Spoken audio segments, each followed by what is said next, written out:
दुकानें भी बहुत बढ़िया बनाई है, सब कुछ कर लिया, अंततः उसकी स्थिति क्या रहेगी? वो अपने पुत्रों के पास में जाएगा, पुत्र से पोत्र के पास में जाएगा, पोत्र से पड़पोत्र के पास में जाएगा, अपने पास तो रहने वाला नहीं है। अपन तो केवल उसको उसकी रक्षा करने वाले हैं। आज अगर हमने बहुत बड़ा मकान बनाया, क्या उसमें स्थायी निवास करने वाले हैं क्या? हमारा कुछ समय निर्धारित है, उस निर्धारित समय में हम उसमें निवास करेंगे, इसके पश्चात को हमें खाली करके जाना है।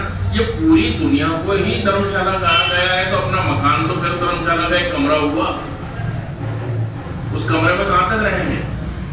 छोड़ के जाना है। ये मनुष्य का जन्म जो मिला है वास्तविक में इसलिए मिला हुआ है कि हमें भगवान की भक्ति करनी है, भगवान को प्राप्त करना है। साफ कह रहे हैं प्रहलाद जी अपने असुर बालकों को, असुर मित्रों को कह रहे हैं, क्या कह रहे हैं कि जीवन क्या एकमात्र सफलता वह है कि मनुष्य जन्म में भगवान के चरणों की शरण लेना,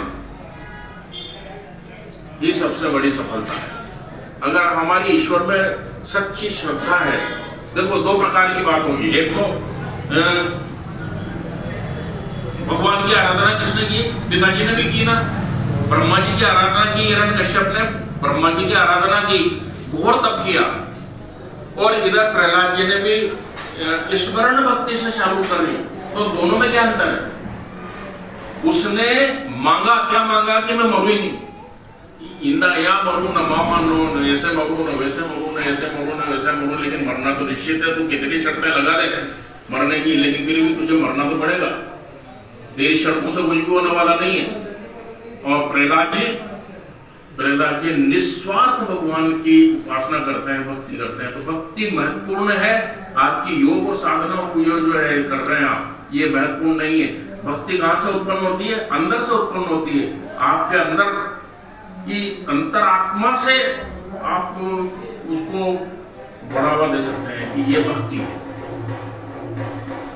क्योंकि भगवान समस्त प्राणियों के स्वामी, सुरहद, प्रियतम और आत्मा है।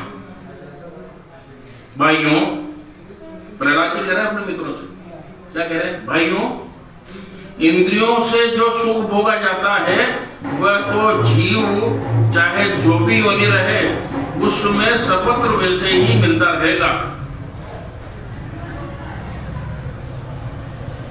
शारीरिक सुख यानी इंद्रियों का जो सुख है वो तो प्रत्येक योनि में मिलेगा। चाहे आप किसी भी योनि में जाएंगे उसमें मिलेगा। उसमें मनुष्य योनि की जरूरत नहीं। मनुष्य योनि तो इसलिए मिली हुई कि परमात्मा की प्राप्ति करनी, और अगर वो मुख्य काम नहीं किया तो मनुष्य जन्म बेकार हो गया। देखो स्थिति यही नजर आ रही है। अब लोगों को बुलावा दिया होगा ना, सुबह कितने लोगों को बुलावा दिया? पूरे समाज में बुलावा दिया। उपस्थित कितने हुए? ये उपस्थित है। जो उपस्थित हैं वो भाग्यशाली है, सौभाग्यशाली है। बिना इसकी कृपा से वो ऊपर सीढ़ी नहीं चढ़ सकता। बिना इनकी इजाजत के, बिना इनकी स्वीकृति के ऊपर सीढ़ी चढ़ना बहुत मुश्किल है। यहाँ बैठना तो बहुत बड़ी बात है। सब सौभाग्यशाली है। सब आप सब लोग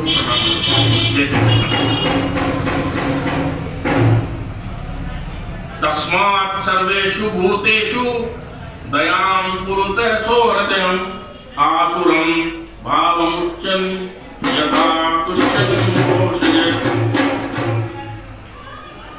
एक स्थिति और अंत में कह दिया प्रहलाद जी ने अपने मित्रों को। उन्होंने की ऐसा है, मैंने एक छोटी सी उम्र में सब कुछ करके देख लिया। क्या मुख्य चीज है मैं आप लोगों को बता दूं। तस्मात् सर्वेषु भूतेषु दयां कुरुतः।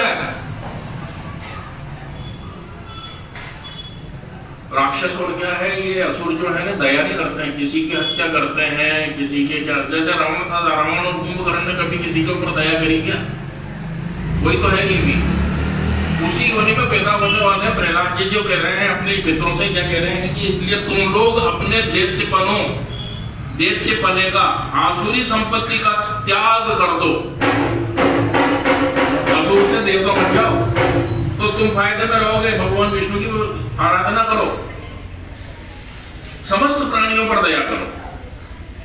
ये हमारी संस्कृति है। देखो हमारी सनातन संस्कृति जो है क्या कहती है, सर्वे भवन्तु सुखिनः, सर्वे सन्तु निरामया, सर्वे भद्राणि पश्यन्तु, मा कश्चित् दुःखात् भवेत्। हम सभी का ये नहीं कहते हमारे समाज वाले का बुरा होना चाहिए, नहीं, हम सर्वभूत हृदयम्, गीता में स्पष्ट कहा है मेरे आराध्य ने, भगवान श्री कृष्ण ने गीता में कहा है कि वह समस्त प्राणियों का कल्याण। ये नहीं कहा है कि केवल मुझे पूजने वाले का कल्याण हो, या दुर्गा को पूजने वाले का कल्याण नहीं हो, या शिव जी को पूजने वाले का कल्याण नहीं हो, सभी का कल्याण।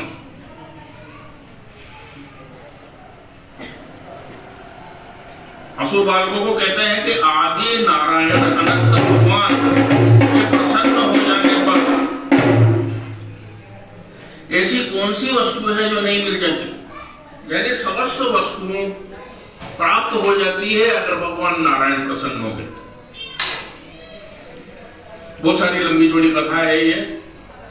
मुख्य बात यह है कि प्रहलाद जी इस स्तर पर आ गए कि प्रहलाद जी को जो उसने मारने की कोशिश करी हिरण्यकश्यप ने, जो उसका हौसला बढ़ता गया, क्योंकि मारे नहीं सका।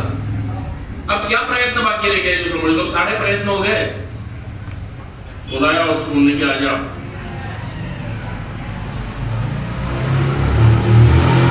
उन्होंने कि विष्णु के ऊपर बहुत करता है ना तू।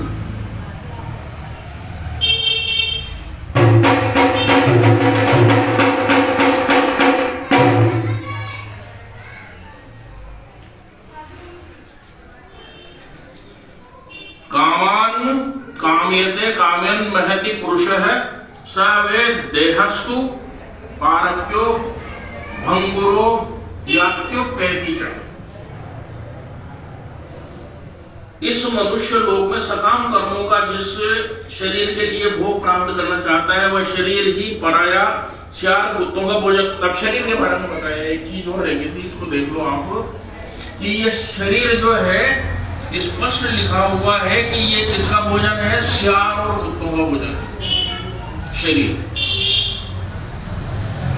मनुष्य इस लोक में कर्मों के द्वारा इस शरीर का भोग प्राप्त करना चाहता है। कभी वह मिल जाता है तो कभी बिछुड़ जाता है। इस शरीर की दशाएं, अपने शरीर की दशा ये है कि ये श्यार और कुत्तों का भोजन है ना। अब इससे अलग रहने वाला, अब इस शरीर से अलग क्या है, अपनी स्त्री है, अपना पुत्र है, अपना पौत्र है, अपना सगे और संबंधी है ना। तो पुत्र पौत्री महल धन संपत्ति राज्य खजाना हाथी घोड़े मंत्री नौकर चाकर गुरुजन और दूसरे कहलाने वाले की तो बात ही क्या है। अब उनको वो किस गिनती में यूं बता दीजिए आप, जो शरीर ही जब अपना नहीं है, ये बहुत महत्वपूर्ण बात है। जब शरीर ही अपना नहीं है तो शरीर से संबंध रखने वाला अपना कहां हो सकता है, हो सकता है क्या? ये बात प्रहलाद जी ने अंतिम दौर से, अंतिम रूप से अपने असुर मित्रों को बताई। इस प्रकार की बात मालूम जब हिरण्यकश्यप को पड़ी कि ये तो बिगड़ रहा है, पूरे के पूरे कुंभ को असुर जाति को ही बिगाड़ने के ऊपर तुला हुआ है। बहुत ज्यादा वो क्रोधित हुआ। क्रोधित होने के उपरांत उन्होंने बुलाया और विष्णु पे बहुत घमंड करता है ना तू, मेरा विष्णु यहाँ भी है, सब जगह पे सर्वत्र मौजूद है। मेरा विष्णु, मेरे नारायण सब जगह पे मौजूद है, सर्वत्र मौजूद है।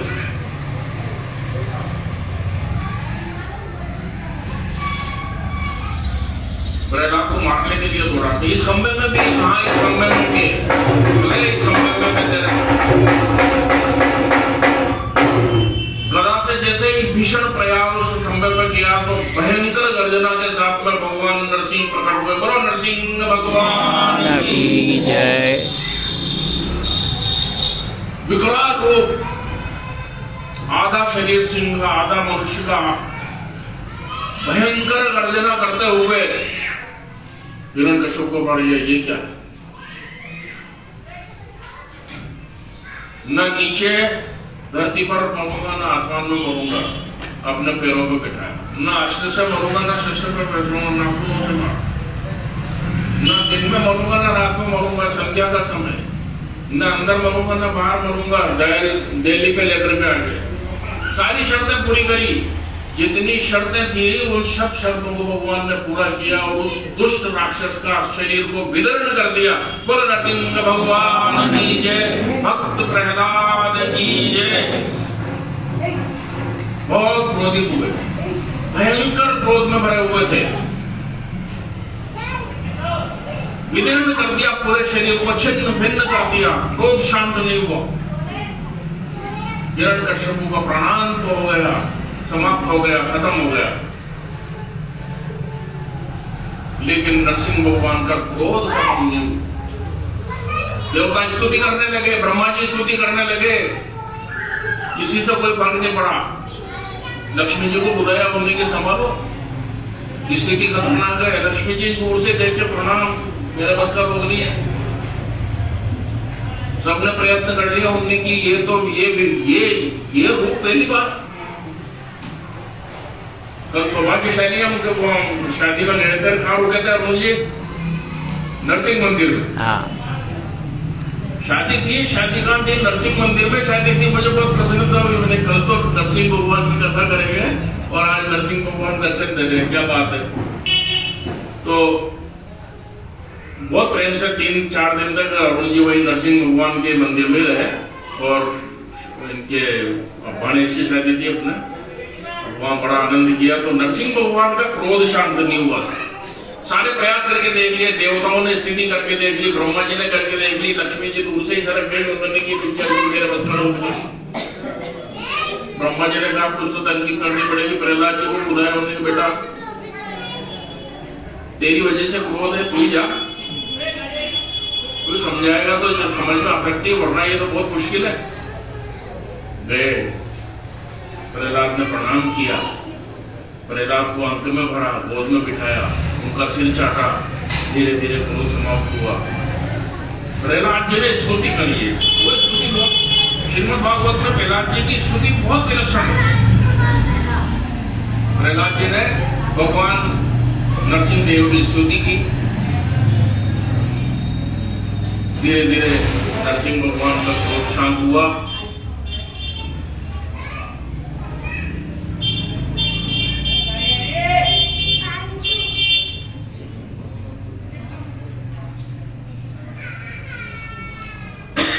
और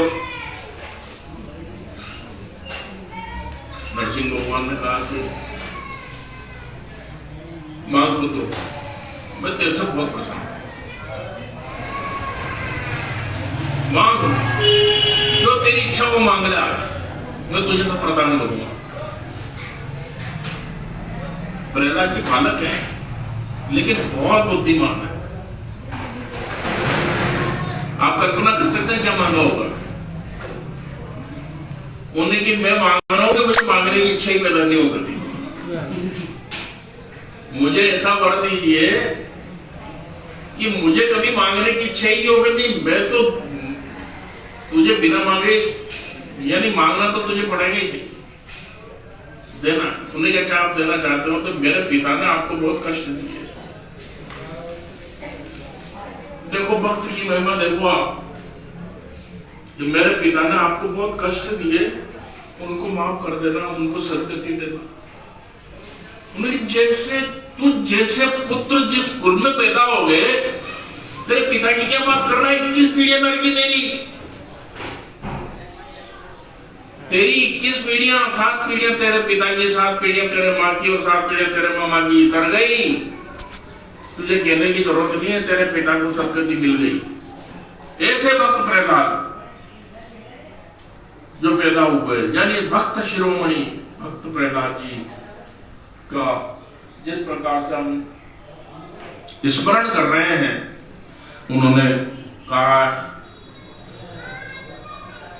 भज गोविंदम बाल मुकुंदम परमानंदम हरे हरे, भज गोविंदम बाल मुकुंदम परमानंदम करे हरे बाल मुकुंदम हरे हरे बाल मुकुंदम हरे हरे परमानंदम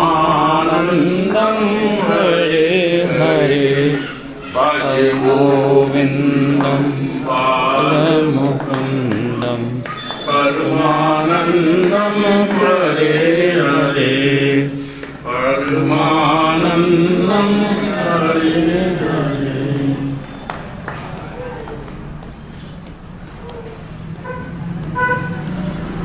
प्रश्न ये होता है कि सतयुग में, द्वापर में, त्रेता में भगवान प्रकट हो जाते थे, कलयुग में प्रकट क्यों नहीं होते हैं सर? बहुत सारे प्रयास करते हैं, बहुत सारे भक्त हैं, ऐसे ऐसे भक्त हैं, वृंदावन में भक्त हैं या मथुरा में है, या सब जगह भी, यहाँ भी है, सब जगह पर भक्तों की कमी है क्या? कोई भक्त को पहचान सकता है क्या? कोई कितना भक्त अंदर से है इसकी पहचान नहीं हो सकती।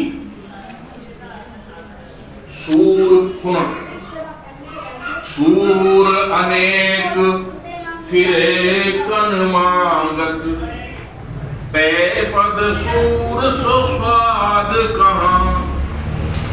सूर अनेक फिरे कन मांगत, पै पद सूर सो स्वाद कहाँ। करताल मजीरा बजाती फिरे, मीरा मत वाली सी चाह कहाँ। सिया राम कथा कितनों ने कही, तुलसी जैसी मर्याद कहाँ। तुलसी जैसी राम कथा ना है, राम कथा बहुत सारा ने कही। अब नरसिंह बसे प्रतिखंबन में, नरसिंह बसे प्रतिखंबन में, पर कारण को प्रहलाद कहाँ। प्रहलाद जैसी भक्ति कहाँ है? प्रहलाद जैसी भक्ति आए अगर उत्पन्न हो जाए तो इस खंभ में भी भगवान प्रकट होकर के दिखा देंगे। बोलो नरसिंह भगवान की जय, बोलो प्रहलाद जी भगवान की जय। भक्तराज